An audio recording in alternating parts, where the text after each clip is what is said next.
from NBC News. This is Today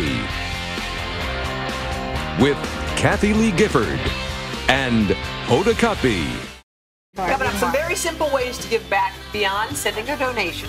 And what you can do as a family to help raise generous kids. It's so important. Yes. Our world's going to be over if we don't start raising generous kids. We're going to tell you how to do it.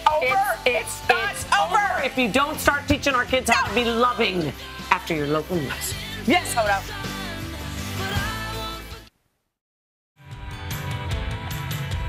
We're back with more of our special Giving Back edition of Today, and one family is doing just that in their hometown of College Station, Texas. That's right. The Cunningham family created a donation program of books and blankets for low-income students.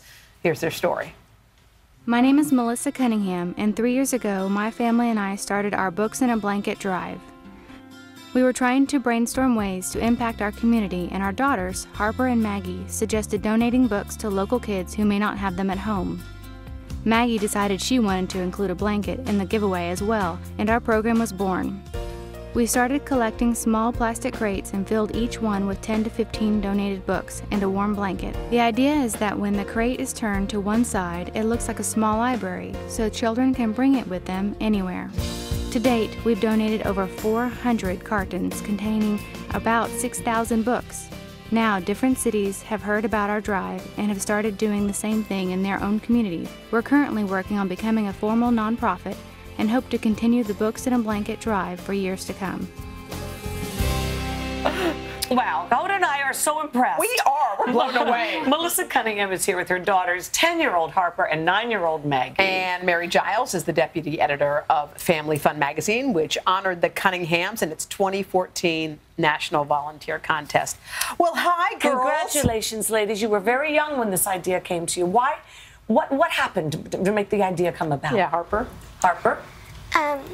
Well, we wanted to do a family project, and I knew that some of the kids at school didn't have very many books. Yeah. So I wanted to give them books. And my sister Maggie also knew that they didn't have much warmth.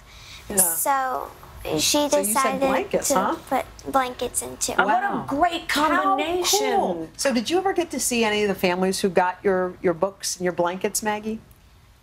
Well, sometimes we got to go to the schools where we gave out the crates, but sometimes we wouldn't. We almost never saw a whole family. But you know they're out there, don't you? Melissa, what did you do to raise these girls? What was it? What did you do? I don't know that I can say any one thing. I think as a family we try to give back, and then this was just a small project. It was supposed to be tiny, and then it has just exploded. I think because the concept is so simple that people are enthusiastic about it, and they can see that it can make a difference. And so many people have books that are just sitting around that could be a great blessing to someone that has nothing. I feel like we're connecting the dots. We're connecting the dots between children who don't have them and adults who have extra. Me and Kath are beaming, but there's one guy who's beaming even more than us. Your dad, your husband's over there. We just want to point that he's here too. We don't know why he wasn't invited to the panel, but he's in the doghouse over there in the corner. There. Now, Mary, you chose this family, obviously. Tell us what made them stand out above some of the others. Well, we were looking for projects that were creative and that involved the entire family. Yeah. But the Cunninghams project really stood out, not only for the scope of what they've done. They've donated more than 6,000 books, as you've heard them say, but also because of how much Maggie and Harper are involved. They're out there collecting the books, giving speeches, and hosting blanket making parties for members of the community and for their friends. Wow. They really are inspiring to show how much of a difference kids can make when it comes to helping others. And Harper, how has this changed your life, knowing you're helping that many kids? Well, it makes me feel fortunate that I have all the things that I need, and it makes me feel good giving to other kids. Oh my gosh. You too, Meg? Yeah. You know, she's like, yeah. No, a lot of parents are watching this, and they want their kids to be like these great kids. Are there any, is there any common thread you're seeing? Because you've obviously chosen other families. How do you take a kid, and most kids are a little, I hate to say it, but sort of self-absorbed, worried about where they're going and what they're doing. How can they change into kids like this?